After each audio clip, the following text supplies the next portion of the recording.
Isaya.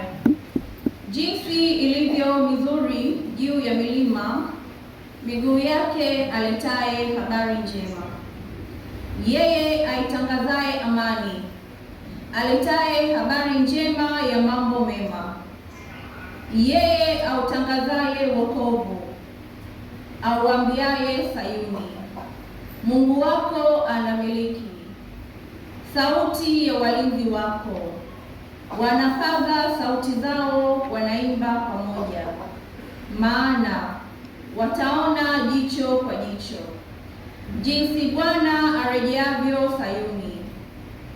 Pigeni kelele za furaha, imbeni pamoja, enyi mahali pa Yerusalemu palipokuwa ukiwa, kwa kuwa Bwana amewafariji watu wake, ameukomboa Yerusalemu.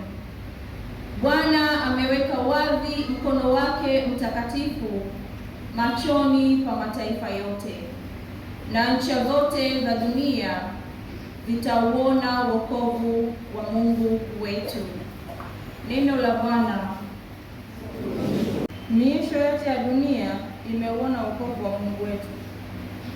Miisho yote ya dunia imeuona wokovu wa Mungu wetu.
Somo la waraka kwa Waebrania.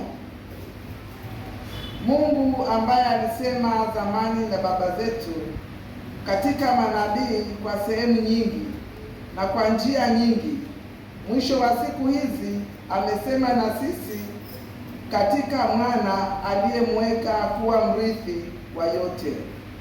Tena kwa yeye aliufanya ulimwengu, yeye kwa kuwa ni mng'ao wa utukufu wake na chapa ya nafsi yake, akivichukua vyote kwa amri ya uweza wake, akisha kufanya utakaso wa dhambi, aliketi mkono wa kuume wa ukuu huko juu. Amefanyika bora kupita malaika, kwa kadiri jina alilorithi lilivyo tukufu kuliko lao. Kwa maana alimwambia malaika, yupi wakati wowote, ndiwe mwanangu, mimi leo nimekuzaa. Na tena mimi nitakuwa kwake baba, na yeye atakuwa kwangu mwana. Hata tena amletapo mzawa wa kwanza ulimwenguni asema, na wamsujudu malaika wote wa Mungu. Neno la Bwana.